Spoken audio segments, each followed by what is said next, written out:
All right, thank you, Elijah, for that story. And of course, now we're going to head into matters that also made the news at the weekend. And of course, that concerned the ripple effect and reactions that trailed Mazi Nnamdi Kanu's detention now in Sokoto Prison, as reports made the rounds that he had been transferred from the DSS headquarters to Sokoto Prison with a stern warning from Justice Omotosho that he should not be sent to the Kuje prison. Now we're joined in the studio by Public Affairs Analyst and CEO of Sputnet Limited, Mr. Chilaka Njoku, as we continue to react to this development. Mr. Chilaka, so good to have you join us. Good morning. Good morning and welcome. My pleasure.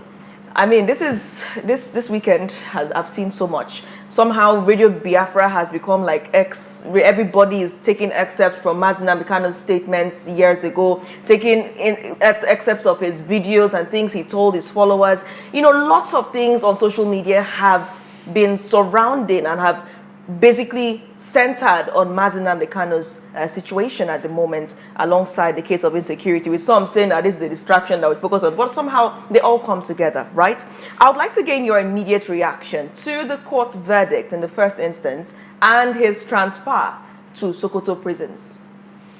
Yeah, I knew the transfer, I knew that was going to happen when the prosecutor kept, you know, when he was reading his last law, he was saying... Insisting, you know. I knew they probably had a plan to do that, so they had to justify it somehow. It's okay, that's not the problem, you know. You see, didn't Nnamdi do anything wrong? Probably yes. Some of the alterations, you're seeing some of them online now, you know, some of those alterations were wrong. You don't tell people to kill anybody. I don't believe anybody should die. It doesn't matter how small or how big the person is. But what brings concern is the fact that justice is only applied to him. What about others that have committed similar crimes? I mean, if you must apply justice, then spread it around. You know, I saw Dr. Uchechi Okwu-Kanu on TV speaking about it, and I remember he's supposed to be in jail himself, and he's out in TV station speaking. It's such a shame, you know. So these things don't balance. Because he's in APC, he can be sentenced to prison and he's out the next day. And then someone else, he thinks it's justified for that person to be in Sokoto prison, you know. Okay, so let's now, you know, jump right into reactions. I mean, you always find a way to chip in something that you remembered he was supposed to be in prison. Okay, so we've had reactions, and there's one reaction, or shall we say reactioner, or commenter, or tweeter, who has been quite vocal about issues surrounding Mazi Nnamdi Kanu. If he gets a hold of your tweet and you're supporting him, he would call you a terrorist apologist. And that is late Buhari's aide, Bashir Ahmad. And of course, in this particular tweet, he's seen criticizing Otti's remark on trying to make progress or headway in securing the release of Kanu. Now, this is what Bashir Ahmad said. So Governor Alex Otti of Abia State has said that plans are in motion to secure the release of the convicted IPOB terrorist leader, Nnamdi Kanu. With this kind of open political backing, one can now better understand how IPOB, of course, stroke ESN, managed to survive this long and continue unleashing terrorism in parts of Nigeria. Now, before that, we've also seen a tweet from this same individual saying, I can't pretend or keep silent. I support the death penalty for blasphemy. That's my belief, and I do not and will never support, of course, we're saying hashtag Save Kanu9. So he has been a self-confessed Islamist extremist, right? And he goes ahead and continues to lambast people that supposedly are sympathizing with Mazi Nnamdi Kanu. What's your take on his remarks concerning Mazi Nnamdi Kanu's detention? This man is consistent with his beliefs and personality. So why wouldn't he hate Mazi Nnamdi Kanu? It's obvious. He's just echoing something we already know about him. You know, he's in line with the former president who didn't like Nnamdi Kanu. So he's just reading out his mind once again. For me, it's not news. It's echoing what we know lives in him. And you know, a man who lies about everything he does, when you stay in front of him and speak copious truth, he thinks you're also lying. I'm telling you how it works. If what I do normally is pretend, so if I see a decent person, I will believe they are also pretending like me. So he's just telling us that probably what they're doing with Boko Haram and Mieti Allah and all those things are all pretense, that they are behind those people. You understand what I mean? Behind the scene, they're supporting those people and coming to the front. Because that's what he's insinuating about Otti. Yeah, he said he understands how these things have lasted this long, which means there are people behind it that are not. So that's what they do with Boko Haram. Because when these men talk, they don't think. I don't know if they think every other person is blind or deaf or unintelligent. Unfortunately, we're not like their people when they have loads of Almajiri people who have not gone to school. Down here, everybody's literally educated. So we understand their little pranks. You know, you cannot shut your eyes to militants coming to meet with government with guns and police and military uniform and camouflage. And you're talking about, you have no moral justification to talk about. You won the police so, yes. officers' uniform he killed. Yes. So where is your moral justification to talk about it? So a northerner who has kept quiet to what's happening in Kaduna State has the mouth to talk about Mazi Nnamdi Kanu. You know, that's my own. Like I said before, ordering execution or killing of any human being is wrong. Let alone allowing someone who killed human beings, who is extremist, to undergo what you call rehabilitation in 6 months, and what a job to give to him next is to put him in the military. That's why that general died. It's obvious. They've infiltrated the military. That's how unintelligent the past leadership of this country was. You know, to think that the best solution is to bring people who have told you that they're extremists. Because you were able to, they didn't submit themselves. They were captured. What do you expect them to do at that point? Anything to keep them alive. They agree with you. You know. So, Matthew 7:5, remove the stick in your eyes first. I'm talking about Bashir because since we're talking about him, he's been making so many utterances from yesteryears, his tweets. You know, but you and I right here could say something. The next minute, DSS is going to be here to get us arrested. Why is Bashir out there still, you know, on the loose, making and inciting these things, and nobody is saying anything? Does this bring the question we've been asking, that judgment, you know, when it comes to Nigeria is different when it comes to regions? Is that not why Nnamdi Kanu is out there? That's why he's getting a lot of sympathizers as well. That justifies him being out there, because he thinks he speaks are 70% real and true. In fact, he speaks like a prophet sometimes. I don't know how he gets inspiration, if he has some spiritual powers, but sometimes he speaks into the future and it comes alive. It doesn't make any sense. When it comes to the Igbo man, let's be clear about it. When it comes to the Igbo man, the law starts playing out. Other places, the law goes down. Right. So let's look at Aloy Ejimakor. Of course, we now know that he was once one of the lead counsels to Kanu, but he eventually got basically labeled a consultant. He was now referred to as a consultant. Mr. Chilaka, the judge was actually making fun of the whole thing. Like, consultant. You know, you're no more the attorney, right? You're no more you're now the consultant. Yeah, so that happened, the transition happened. And, you know, now that you bring that up, that's a great point, because we did see some courtroom drama where the Justice Omotosho, said, you were the same person who was publicly, I was wondering whether I had slammed or slapped by your client, by Mazi Nnamdi Kanu, and he told you not to speak when he's speaking, and you're here. Then he asked him to please sit down. Let's be professional. You know, he said a lot of things which we somehow scattered around. I don't think we really talked about that drama. The judge of the Federal High Court basically saying that I saw you publicly being slapped and told not to talk when he's talking. And you are here. Please, let's be professional. Sit down and, you know. So that moment, many Nigerians say they felt embarrassed for the counsel at the time, as why he would allow himself to be, if allegations are true, be slapped. If he truly was slapped, because we don't have video evidence of that, right? What's your immediate reaction to that scenario? You know, that what played out in court when the rep member, Nnamdi Kanu's constituency rep member, and of course Aloy Ejimakor, was standing and they were being pointedly told to act professional in court. No, sorry, what happened actually? He shushed him. He didn't slam him. He shushed. I could remember that incident. He shushed him, like, you know, he didn't slam him. Please. So go ahead. So yeah, many people are saying different things. Was it slammed or was it slapped? Which one? If there was a slap, I'm sure we all would have heard about it before now. And I know Nnamdi loses his temper, but I don't think I've seen him hit anybody yet. Okay, I know he loses his temper a lot. You know, he gets very emotional. Probably the level of drive he has in what he wants to achieve. 1, 2, the level of abuse he has gone through also can justify those behaviors we're seeing in court. Right. I mean, you keep a man for 5 years, 7 years, you know, without any clear sentencing. What do you expect him to feel? Any man of value who you suppress that much will come out a little bit damaged and, you know, disoriented when he acts. So you can justify those behaviors for him. I'm not saying it's right, but I mean, we can see where they're coming from. You know, about his lawyer, I mean, how he chooses. Aloy Ejimakor is not 2 years old, neither is he 10 or 15 or 20 or 50. He's a grown man.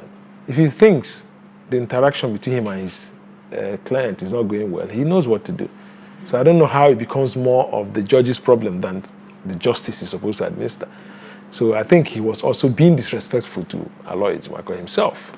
So you don't do that to your professional colleague because you're trying to justify a pre-written judgment. That's what I call that judgment. Because some of the things that were presented during the judgment were not taken as statement during the case. How do you bring up things that were not, nobody presented something as an evidence and you use it as basis to sentence somebody? I've not seen that before.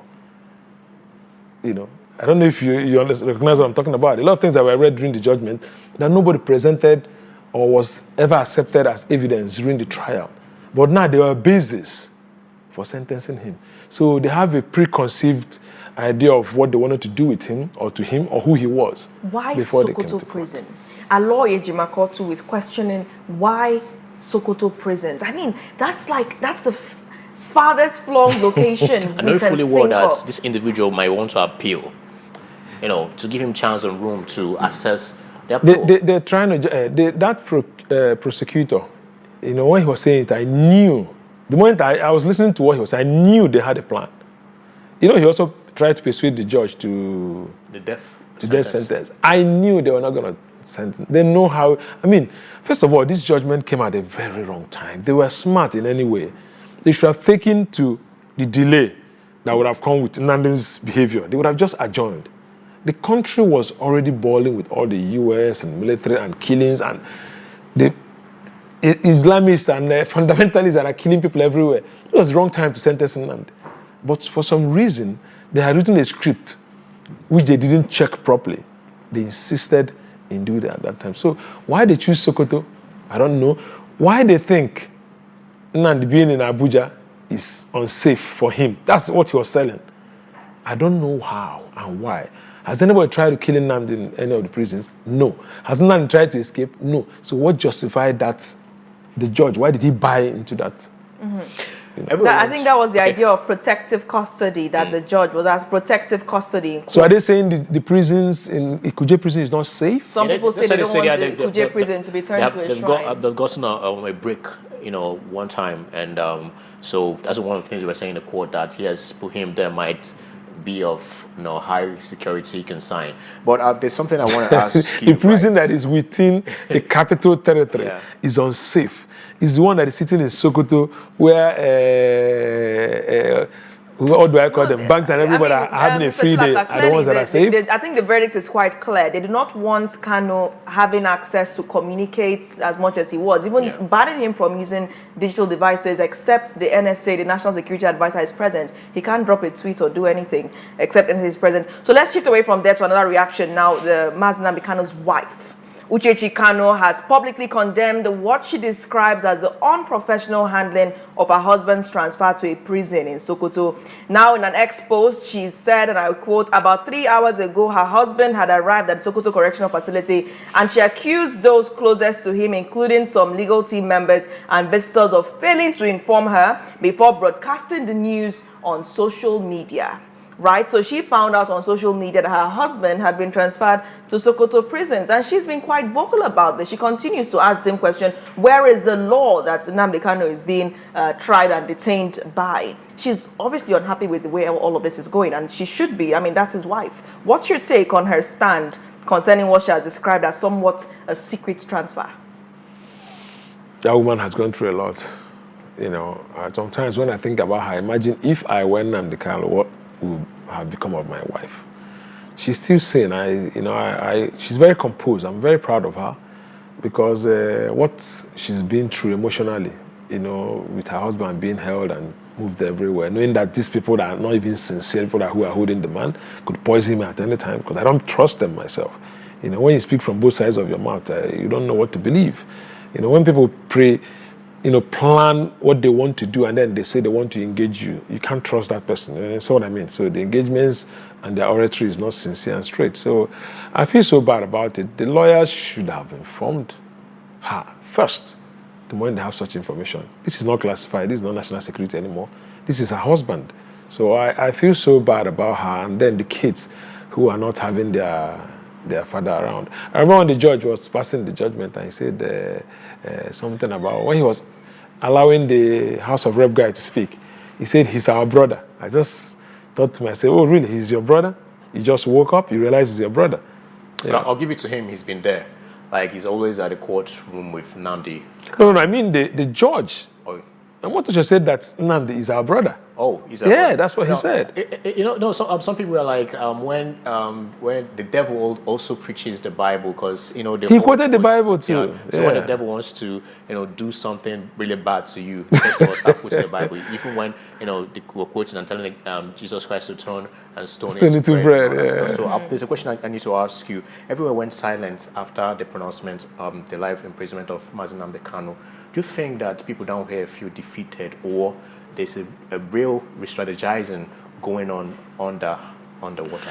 The people down here, as you say it, there's no unit called the people down here.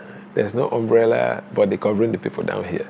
So people are thinking in their various brains. And still processing this. Processing it. Yeah. If you ask what IPOB is thinking, I can imagine there's a group called IPOB. I don't know how they function. I don't know how they plan. I don't know. I'm not a member of them. But the average Easterner feels more detached from the center. The simple truth.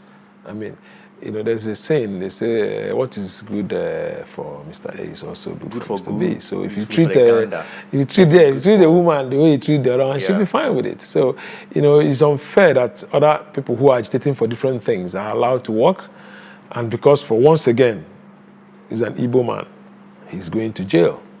So that is depressing including myself.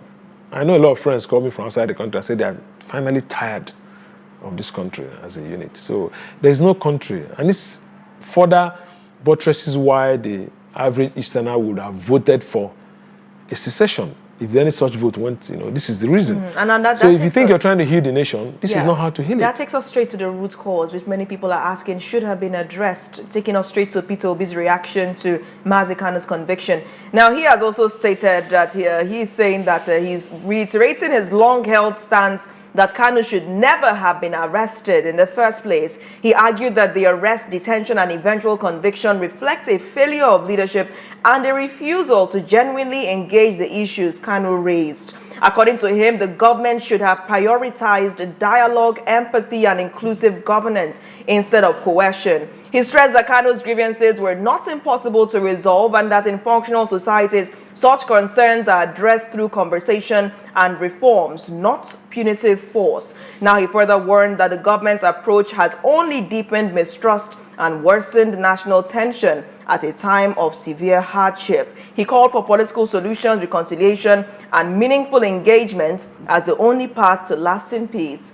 and unity. What's your take on Peter Obi's reaction to this? Should Mazi Nnamdi Kanu have ever been arrested in the first place? Were there grounds for his initial arrest? Grounds or no grounds, it's a political issue. And we know, the whole country knows where it takes its basis from.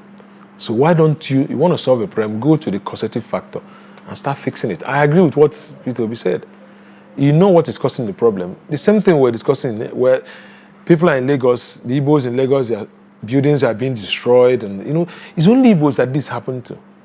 And you are seeing the reaction over and Nnamdi is not the first person agitating for Biafra. There was an Ojukwu sometime. There was Wazirike sometime. Today there's Nnamdi Kanu. There's still going to be someone else if these problems are not solved. You understand? It's an ideology. You can't kill it. There are people who might even be worse in their approach. You can imagine what Samuel Ekpa was like. As at some point, I did not accept the issues of killing police people, attacking the military. I was never in support of it. That's totally wrong. Okay? So we're complaining. I personally felt it was bad until when Simon Ekpa came on board and he was even killing fellow Igbo people. We talked about this several Sometimes times. this could actually be a blessing in disguise that Simon Ekpa is incarcerated at this point in time. Nnamdi Kanu is being given. Only God knows what would have happened. God knows what could have happened if Simon Yes, Ekpa was out. Was out there, roaming the streets. roaming the street. It could have, turned out to be something we don't want to indulge in, right? You're looking at the ripple effect, because I was talking about ripple effects this morning. Some people are saying things like Simon Ekpa is Nnamdi Kanu's prodigy, and that whatever Simon Ekpa did was as a result of the influence of Mazi Nnamdi Kanu. Some of those people also believe that Mazi Kanu is a terrorist as convicted by the Federal High Court in Abuja. Is Mazi Kanu a terrorist, or is he a prisoner of conscience? It's obviously not a terrorist. Whoever is saying that has a contaminated mind. Okay? There are a lot of people, if you read comments online, you see some people are already biased. Like what Shore said, he said when they were growing up, their parents used to bias them about Igbo people. You understand what I mean? The same thing happens everywhere in the country. They'll tell you the Igbo man will trick you, they're this, they're that. They have a preconceived idea. I remember when I was during my professional practice, there's an engineer I had that's from Kano State. So he was in Abia State. So sometimes there's a time Aba was becoming very tough. There was a lot of killings, and we had senses that there are information that there will be killing of foreigners in Abia. You understand? So something happened. I think they killed people in the north. They killed some Igbos in the north. And I transferred that guy out of Abia State to Ebonyi State. The guy was so mad. He even told his colleagues that he knows that I hate him because he's a Hausa guy. That's what he said. So he had a preconceived idea of what to expect of me as his Igbo boss. But about a week after, there was killing in Aba. And a lot of Northerners were killed. You understand? This guy came, he brought a cow to my house to say thank you.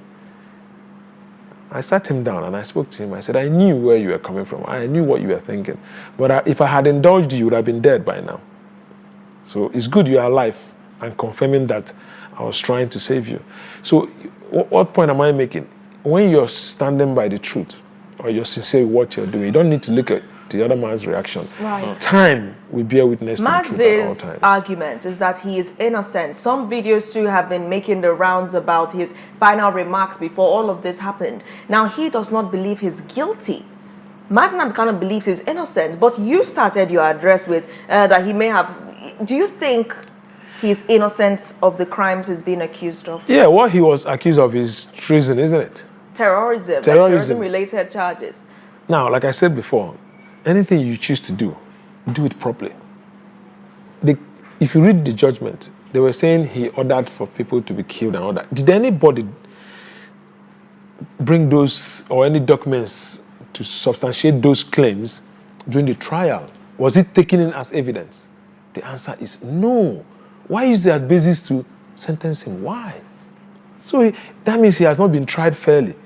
If you're going to try someone and you're saying you're following the law or constitution, follow things that are written down. This man asks a simple question.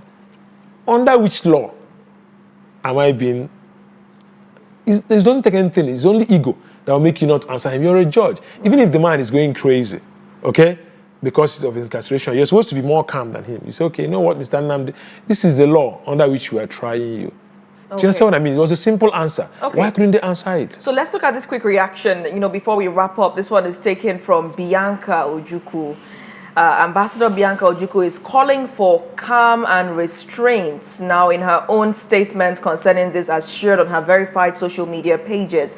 She described the outcome as unfortunate, but still urged Nigerians, especially in Igbo, to avoid reactions that could escalate tensions at home or abroad. She emphasized that the moment requires reflection, unity and constructive engagement, appealing to Igbo leaders, governors, lawmakers, clergy, traditional rulers and business figures to come together and open dialogue with the federal government. Now, according to her, dialogue is the only effective path toward resolving the crisis and ensuring justice, equity and peaceful coexistence. So what's your take on Bianca's remark concerning this? As you know, people have been waiting for her remark. She shared a picture of herself, I think in Zanzibar, and commenters went there straight, please speak to the issue of Mazi Nnamdi Kanu, and she finally did, while responding to a commenter on that post and also subsequently as a fresh post online. How do you rate her reaction? Is it a timely reaction? Is it correct, politically correct or not? I'm one of those people who don't believe in political correctness.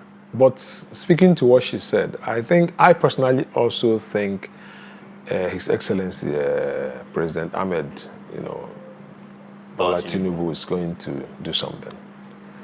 Why do I think so? When he was called upon to do something, he said he would not interfere with the legal process. Right. So now the legal process is over.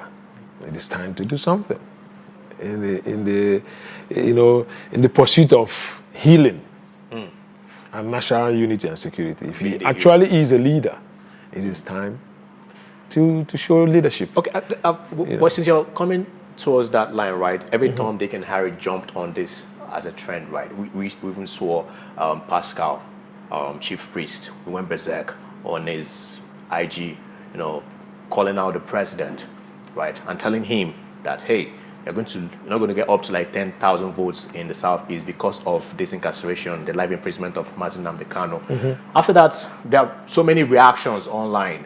Next then, he posted something else that he was being threatened, his life and all that, right? That Benjamin Kalu, the deputy speaker of the House of Representatives, sent him 2 messages and deleted them, right? That he's scared and whatnot. Who's scared? The president is scared? No, chief priest. Said the deputy speaker, Ben Kalu, messaged him and deleted the message. She woke up and saw the deleted messages and all that. So like, anything that happens or blah, blah, blah and all that stuff, right?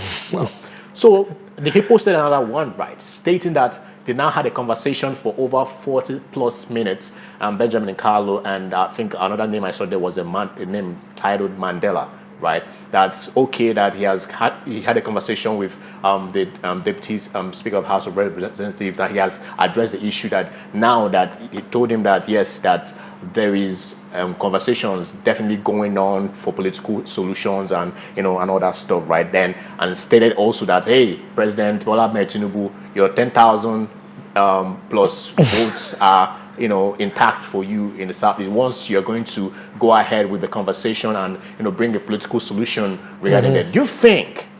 My question is, do you think that whatever strategy planned out right here at the end of the day, right? Maybe to make President Bola Ahmed Tinubu the hero in all this, that when it comes to 2027, that these could secure votes, that he's, straight up millions of votes from the southeast is ensured? Well, that's a low-hanging fruit for him, okay? And the fact that the price of rice, the price of gari, fufu are coming down, he should sync this with it and grab his votes. Because right now, PDP for me, is a dead party. The coalition has not taken form till now. There's still time, but they're losing time as well. So President Ahmed Tinubu, I know, is a strategist, but anybody sending a threat to him that you get, that's wrong. That's a wrong approach. That's always the problem with us from the East. We don't understand diplomacy. Okay, so Chief Priest was too quick to make those. It was totally off. People. I was depressed on that day when I read, when I listened to that judgment. In fact, at the point they said the death sentence, I didn't want to look at the screen to see him being sentenced to death, because it would break me down. So what I did was off the TV. It was later after they read it, I announced, went to listen to recast, and I saw that he was. But I think President Tinubu is going to let him go. My thoughts, and I think it's the best thing he can do at this time. All right. Thank you so much, Mr. Chilaka, for joining. I mean, it was quite tense. We saw Justice Omotosho being called by his first name, being accused of not knowing law. I mean, it was such a heated court session. Everybody in that courtroom was just let me tell you something. This is not, there's my brother was part of a jury in the UK. Yes. And they were meant to sentence a criminal, a seasoned criminal that committed over 200-something crimes. And the guy told them in court clearly, he said, if you sentence me to death or to prison, I will kill every one of you in the jury, and I'll kill the judge from inside the prison. And as I speak to you, that guy has not been sentenced. Well, this channel does not support violence. Mr. Chilaka, thank you for joining the show this morning. I wish you a pleasurable, peaceful, calm, and restraining day ahead. Thank you. No, that will happen. All right, then. The morning show continues in just moments, and when we come back, we'll be discussing what happened to the much-anticipated NAFest 2025, where Enugu was supposed to play the chief host. All of a sudden, on the day of the event, we saw that release that it had been postponed as a result of the security concerns in Nigeria. We'll be hearing from Obi Aseka in just seconds. Don't go anywhere. Stay tuned.